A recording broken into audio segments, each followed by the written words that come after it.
Julianna, we did a paper and an episode with our darling children all about siblings, because siblings and autism neurodivergence are a very important issue. And we had some feedback. We did. And right out the gate, we had feedback on our title. So Wow. the What title. what is the title? The title is Oh Brother, Oh Sister, Siblings versus Neurodivergence. What was the issue? The issue was the versus. Oh. Yeah. Yes. And not the kind of issue that I have as an editor, which is whether it should be spelled out versus VS period. I notice on my notes it's spelled out. Yeah, it's because I wrote that. You're right. But no, that isn't the issue. But I would debate that. Okay, well, I don't. I know you do not want to debate that. But what the issue with the versus is that versus sometimes implies an adversarial relationship. And the feedback was, isn't this pitting like the neurotypical sibling against the neurodivergent sibling? Oh, I see. That really wasn't our intention. No, but what was our intention by setting it up that way? It's sort of like neurodivergence taking precedence over family relations, right? So you join as a family, that siblings, all the siblings, whether or not they are autistic or against, versus the attention of that neurodivergence gets. So siblings includes the autistic sibling. Yes, we're all bound together to combat this relationship killer, which is what neurodivergence can be. It also can be a source of joy. Let's not. Yes, there's autistic joy. It's all about communication. This episode of Refrigerator Moms is brought to you by Brain Performance Technologies. Brain Performance Technologies is a specialty mental health clinic that offers magnetic resonance therapy, or MERT, for autistic people aged 3 or older. MERT is a transcranial magnetic stimulation protocol that utilizes an EEG diagnostic to deliver personalized magnetic pulses to stimulate the brain and build neural pathways effective in managing autistic symptoms. What excited me about doing that episode with them is, for one, it wasn't like I had to pull teeth. I mean, I asked him if he wanted to participate, and he's like, yeah. He's like, ask me anything. Which is great. Yeah, and I don't think Rosalie she was awesome. batted an eye either. No. Yeah. So, and maybe that is just indicative of, siblings wanting to be heard. Yeah. So maybe it was a failing of mine that I didn't recognize that he wanted a platform as large as he could get to say, hey, yeah, this was really tough. I think don't make assumptions that they don't want to talk about it anymore. Even when they tell you they don't want to talk about it anymore. I mean, they don't want to talk about autism all the time. No, but they want to talk about their experience. They should. As they should. So we also have been in the news a little bit. We wrote an opinion piece on some of the more outlandish things that RFK Jr. has been saying. And while it got a lot of attention and certainly a lot of support, we had some really nice responses from people. We did. And I want to make a little note. The person who encouraged us to write an op-ed was my autistic son. Fantastic, right? Yes. So we don't want to come across as some sort of political force that is against everything that RFK Jr. is saying and doing. We certainly recognize that the opportunity to put autism front and center and to call out a lot of the keeper of the keys, as I like to call them, that have not done enough and have no excuse for the lack of progress in autism research and autism understanding and autism services. He is in a unique opportunity to do all those things, and we are not looking for saints. We're looking for soldiers. We would love him to be just that person. We just don't want him to go backwards. We wanted to grab the bull by the horns and talk about some of the things that should take precedent over the things that have long been settled. He may not be the one to do it, but we welcome him. The silver lining is he is, like, autism has been in the news a lot. Yes. Like, I have a Google alert for RFK Jr. and autism every day, and it's not always the same stories. So, just to get it out of the way, we're not going to beat a dead horse. No. Facts are facts. Yeah. Vaccines don't cause autism. Right. RFK Jr. is Barking up the wrong tree. barking up the wrong tree. Kennedy is spending way too much time to set it up so he can say in a few months that vaccines cause autism. Right. We're not down with that. No. So let me make it clear.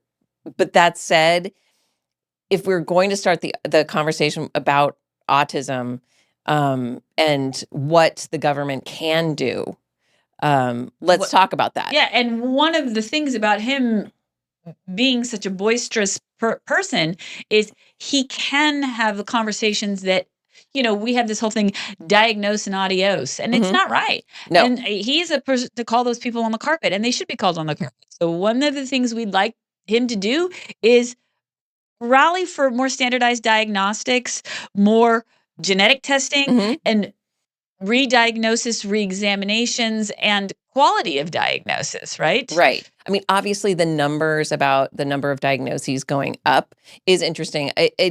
Again, it doesn't go back to vaccines. No. Diagnosis is definitely a factor. I think everybody's agreeing that diagnosis is a factor. And there needs to be a better way. Yes. And there needs to be more involvement at the clinical level. Yes. We think there's some very promising therapies out there. There's a lot of people doing good work and doing different things that are not getting the attention or the funding for research that they deserve. He has an opportunity to throw some money their way, and he should. And we'd love an opportunity to tell him the things that we think should be getting more attention. And one thing that that is very close to my heart is that this new thing about lumping severe autism into all other versions of autism, all other levels of autism. That community, the severely autistic, profoundly autistic people, have really struggled to keep a flow of services going for them. Yes. And it's not right. Yes. And that is one thing that he is getting praised for, is that, a lot of parents of people with severe autism are saying, yeah, I don't like him either, but, he's talking about my kid finally. Right. And that is really important to keep those people front of mind, because now it used to be where nobody was talking about autism, and only like with Rain Man, then the only people we were talking about with autism were sort of the savant Rain Man kind, and now that person, that kind of trope, and in the very real people with severe autism have been kind of put aside. And instead, Hollywood media is really focusing on those who are at the other end of the autism spectrum. High functioning. The high functioning end. And the severe autistic people have really kind of disappeared. And are fighting for services they shouldn't have to fight for. Right. So we welcome discussion. We welcome the opportunity to shine a light on some of these things. And we will continue to do that, right? Yep. You have a new autism TV show? Speaking of Hollywood tropes, but I am going to say I really enjoyed it. It is a show called Patience on PBS. I binged it. It definitely follows the trope of an autistic, but as a young woman, which is nice. And she's also played by an autistic actress. Oh. And she works in the criminal records department. This is set in... Oh, I'm going to blow it. It's in the UK. It's in the UK. I don't know exactly where. Oh, no, I do know York. Okay. But anyway, it was a beautiful setting. But she has, of course, an incredible memory, and she is, a puzzle solver. Right. And so she ends up helping solve some cases. But what I really liked about it is she really understands her autism and tells people like what she needs. And she goes to this adults with autism support group, and it's kind of cool to see all those people in that support group. Oh. So I actually really enjoyed it, despite the fact it's like yet another oh, she has an amazing skill. Well, that makes for good TV. Yeah, yes, it does. But Kelley, you recently introduced me to a term I had never heard of, and it is virtual autism. Virtual autism. Yeah. Are you curious about that? I'm very curious. We are going to be talking about it a little bit more. Virtual autism is the concept founded by I think a Dutch scientist. We'll get into it a little bit more, 2018. But his observation is that there are neurotypical people that who developmentally before the age of 3 have been exposed to so many screens that they have sort of a virtual autism. It's not a true autism. It is a screen-induced autism, a Okay. virtual autism. All right. I'm And looking forward to talking to you about that. it's certainly a buzzword and certainly provocative, isn't it? All right. Okay. Thanks for listening. Thank you for listening to this episode of The Refrigerator Moms. We have a free download that includes a full list of practical to-dos we shared in this episode on our website.